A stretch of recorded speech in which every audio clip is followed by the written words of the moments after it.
Hello, friendly people of the internet. I am Hyper Super Sora, and welcome back to Remembering Avatar, where I talk about the Avatar episodes completely from my memory.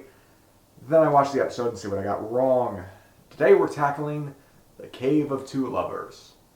Secret tunnel in the mountain. Secret tunnel. And then I kind of forget the rest. But I do remember, so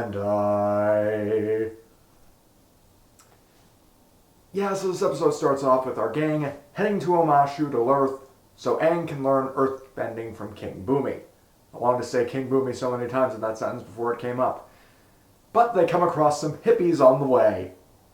And for some reason they don't murder them on sight. Sure, Zuko would have. By the way, what's he doing? I don't know. I can't remember if there's a Zuko plot in this episode or not. Anywho.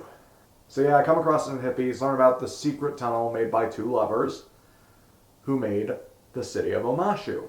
Specifically, the female did. Because they all kind of died. The guy got a severe case of the deads. Basically, the two first earthbenders. Oma, the lady, and Shu, the man.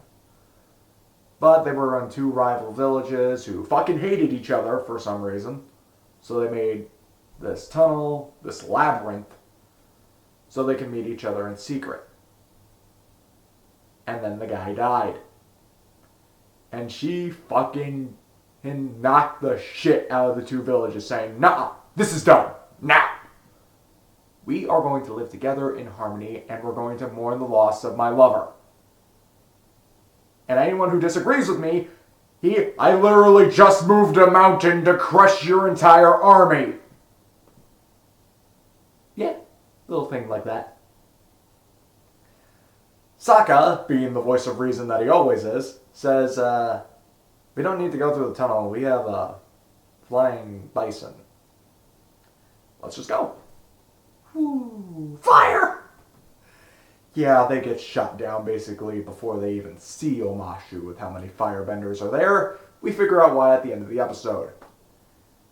So then they come back to the hippies and go, "Alright, love cave, let's go." Appa hates being underground.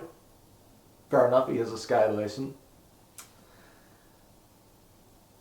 But eventually they get separated, I think, because the Fire Nation found them and attacked. Thus, the tunnel caved in, and they accidentally got separated. Sokka, in his worst fucking nightmare, being stuck with all the hippies. Well, and along with Momo, I think. So there is some things in that. I'd say, presumably Momo, since I'm looking at the chapter select, and Momo is on Sokka while he's looking all pissed off. But Appa, Katara, and Aang are on the other side. Sokka progressively getting more pissed off by these hippies, pointing out their own stupidity and going like, "No! Listen to me so we can survive!" Turns out they're half right, the tunnels are changing. Because of fucking badger moles. And, blind creatures, which were the first earthbenders. But they actually love music. That's something we have in common. We're both blind as bats and we just love to sing.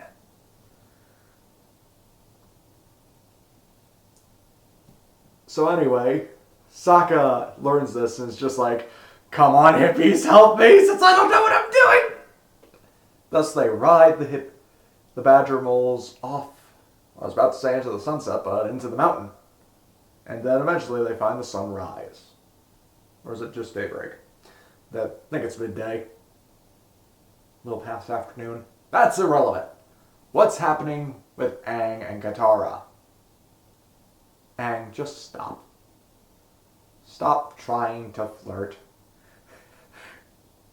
As someone with some amount of game and knowledge about the female species, I'm looking at Aang and I'm going like, "Come on, man, you're doing all the wrong things here. Stop!" It's so cringe-inducing. At one point, Katara figures out well, what if we kiss and that shows us the way? And it actually works. After they run out of light, come across the backstory that I mentioned earlier, and we get their first kiss, which was off screen because of the darkness. Damn you, artistic integrity!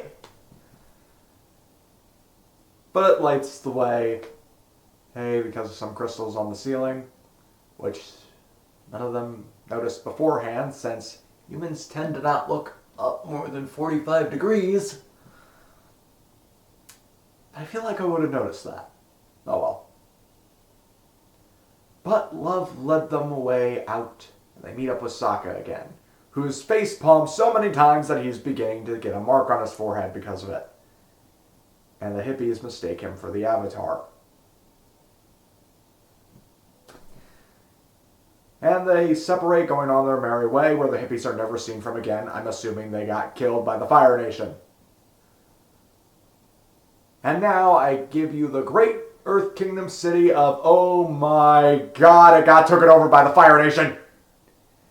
Thus why there were so many firebenders shooting them down earlier.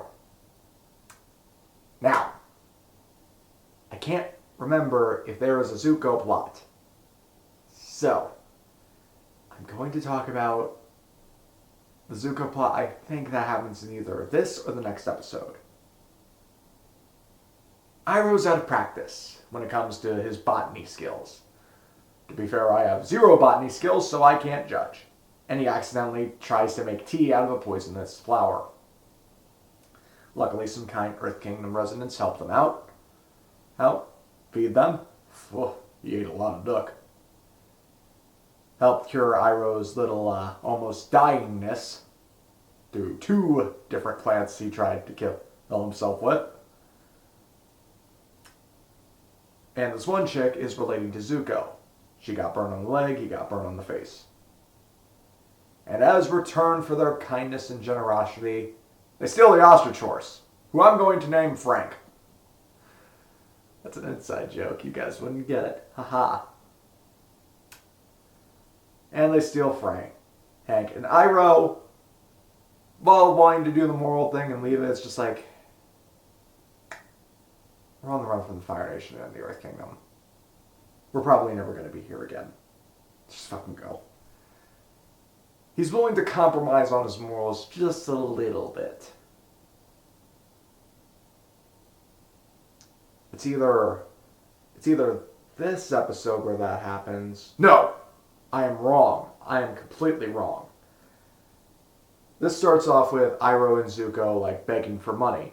And this one guy with swords, similar to the ones the Blue Spirit used, makes Iroh be a fool of himself. He doesn't really seem to mind. So he can get some hand on more money. Iroh's just thinking, that pays for another hot meal. Gotta hustle when you're on the streets. And Zuko, pride, is absolutely pissed about this. So he goes as the Blue Spirit, desperation, mugs the guy, and does other things a la Robin Hood style, steals from the rich and gives to the poor, which is him right now, and Iroh. I'm pretty sure at this point Iroh knows that Zuko's the Blue Spirit. Or if not the Blue Spirit, that he's up to something, stealing all this food. It's not going to stop Iroh from eating it. It tastes good. It's one of those two. And if it's not one of those two, then this episode doesn't have a Zuko plot. And so that next one where any of that stuff happens. Ah, my brain! This is what happens when you have interconnected stories, where I have to focus on 2 different things. My brain is blending it all together. I can see the line. I see where it goes, I just don't know where it happens. So let's watch the episode and see how I completely fucked that up. Okay, so just got done watching the episode, and I got a lot more notes out of this thing than I thought I would. This is a solid episode. 1. When I pivoted to the second explanation about the plant with Zuko's plot, spot on. That was the plot of this episode. But I was wrong about a certain thing. 1. There was no guy making Iroh look like a fool yet. I believe that's next episode. They're just living out in the woods for right now, and Iroh nearly kills himself with his poor botany skills. I wouldn't fare much better. Then again, I'm pretty sure I would mostly hunt my food. And Zuko's not really good at that, so... Also, they didn't get separated because the Fire Nation. They got separated because fire landed on Appa's foot and he fucking went berserk and brought down the cave. Yeah, Sokka's great this episode. Mainly because he's just reacting like me in this situation, trying to come up with a plan to get us out, being annoyed by the people who are high off their asses. And at first, one of the hippies I thought was named Roku, but no, it was Moku with an M. Also, I counted the amount of times Sokka facepalmed. We have 3 on screen, and maybe 1 off screen. I'm not sure about that. But yeah, this was actually a pretty solid episode. I'm going to cut Aang a little bit of slack in not knowing how to woo a lady. He is 12. Kind of forgot about that. I also liked when they're telling the tale of Omashu, when Katara's telling it, the aspect ratio runs down. Kind of like saying this is a story or this is an old-timey thing. Very old. And it's just like water paintings. Very beautiful ones, as a matter of fact, with a little bit of animation.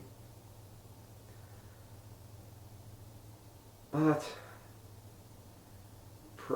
other than those 2 things, I kind of knocked it out of the park with my predictions. Pivot correctly, got that one thing wrong about Iroh being a fool. Well, he is.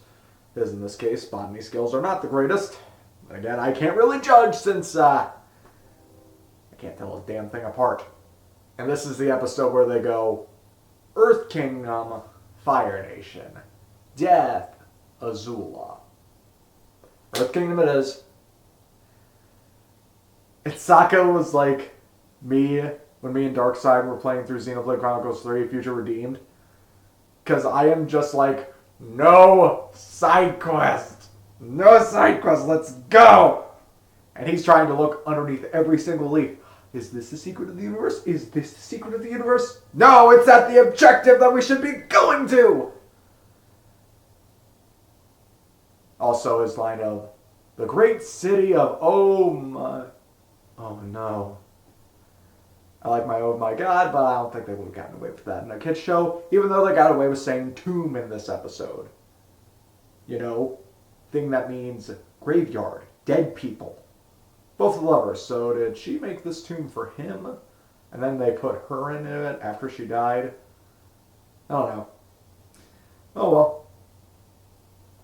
But yeah, I did not expect to get this many notes out of this episode. But it was just a good one. A good, solid episode. The hippies were just enough fun. Were just annoying enough for Sokka. Annoyed him to hell and back, but he's probably spent hours with them. At least like 2 or 3. Meanwhile, for us, the audience, they were just right. Also, Aang having no game. I put this down in my notes, just like the crystals on the ceiling, they light up in the dark. I just put in my notes, horny rock. Because it's just like, well, they lit up as soon as they, well, not as soon, but they lit up when they kissed. Because, damn you artistic integrity! Kiss right as it fades to fucking black.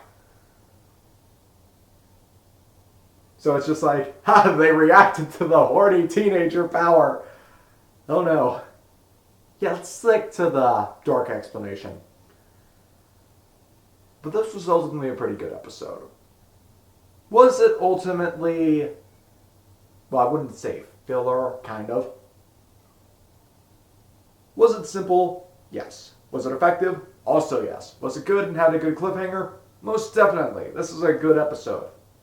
And we had our introduction to Frank the Ostrich Horse, so what can I really say? The hippies. So guys, are you going to join us to go to Omashu? The hippies. Nope. Okay. And off they went Probably into a Fire Nation camp where they died a horrible death. Oh well. What do you guys think of the Cave of Two Lovers? Leave your thoughts in the comment section down below. Leave a like on the video if you liked it. And subscribe for more simpang. And hit that little notification bell to see when I upload all the time. Until next time in Hyper Super Sora, sayonara.